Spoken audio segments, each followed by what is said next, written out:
mail. Sugar-free rock star.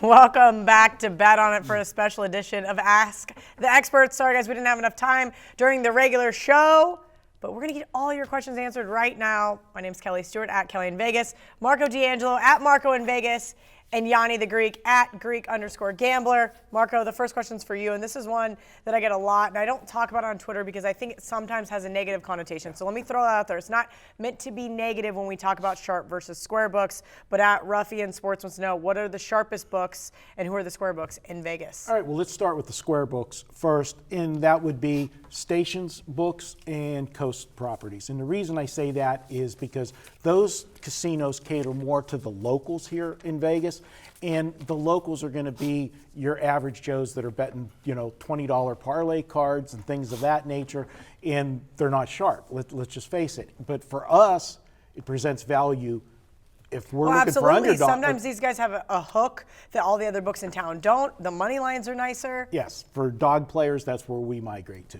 Now, for the sharper books, I put 3 in there that I consider sharp, and probably 4. I forgot CG. Would put Westgate, South Point, CG, and then the new kid on the block, who probably is going to be the big kid on the block in a year when they open up the main casino. That's Circa. They've changed the landscape here in Vegas. Circa, what they do is they're the first to bring the lines out. That's huge. When you're the guy that's putting the first set of numbers out, you're the most vulnerable. Now, granted, they're not taking, big time limits on those first bets, but you're getting to see the sharps come in there and tell you where you made the mistake on a number. So they're driving the number to the sharpest number. So those are the sharpest books in Vegas. All right. VR.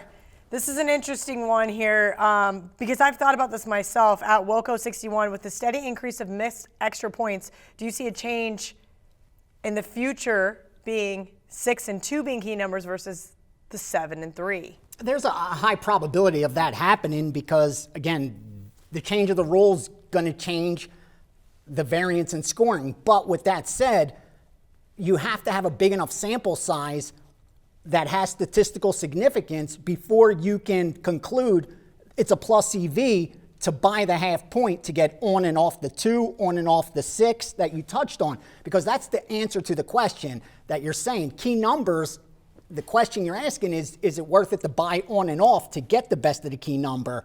And until you have a big enough sample size that proves it's a positive EV move to do it, I don't see it. Again, we saw Ralph prove the 5 is a lot more important. At least since they moved back to PAT, exactly. which and before I didn't know it was dead the number one. Right, and now I pay more attention to it, but I haven't laid 10 cents to get the best of a 5 because of it. Okay. The 5 has a double factor involved with it. Obviously, the missed extra points, but now because teams are electing to go for 2 points more often, especially in college, is creating an 8. So when you have an 8 and you come back and kick a field goal, what number do you land on? You land on 5, and that's why the 5 is becoming a little bit more a number that's popping up. Here's a question I'm going to ask, and only because I know that I'm bad about it at times myself. A Philly fan wants to know, I know bankroll management and discipline is very key for successful sports bettors, but with that being said, does a human element ever kick in and you find yourself in a position where you're chasing and know you shouldn't be? So I'm going to answer it first. Yeah, that's the most important.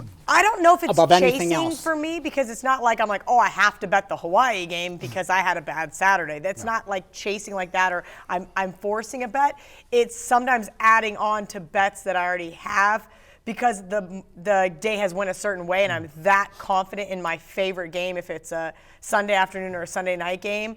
And so far this season that's really worked out, but because I've come more confident in it, till that Monday night versus the Packers, and then it just all fell apart because I was so confident even when it came down from 4.5, then it just kept getting bought down and the whole world loved the Packers. I'm like, all right, I just got a better number on the Vikings. Yeah. And those things can be detrimental to your bankroll. They can be. Or like, for an example, last week when Ohio State and Clemson played, if there would have been another football game after that, I would have been ready to pound it because I lost the Ohio State bet and I had the right side. The confidence factor where you make mistakes. Listen, we've all had the right side. I had Wisconsin last night, and you had Oregon. So we just exactly. That's the first thing I I said when I came in. I said I won a game I didn't deserve to win on Sunday. And I had never once said that I deserved to win that Clemson Ohio State game. Never once Listen, I utter those words. I'm just really happy to cash that ticket because when it was 16-0, I turned it off. Yeah, but honestly, you should be a robot with your betting.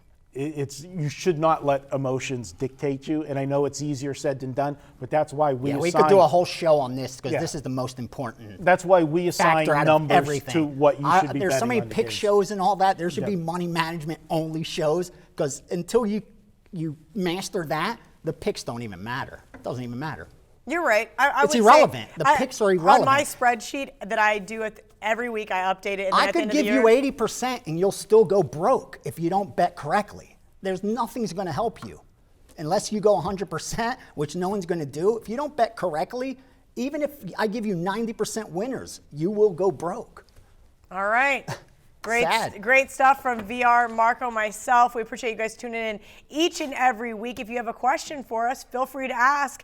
I gave out our Twitter handles at the beginning of the show. And as always, don't forget to hit the subscribe button, smash that like button, leave us a little comment below, write us a review, tell us you love us, tell us you hate us. Either way, we appreciate you guys tuning in. Until next time, let's bet on it.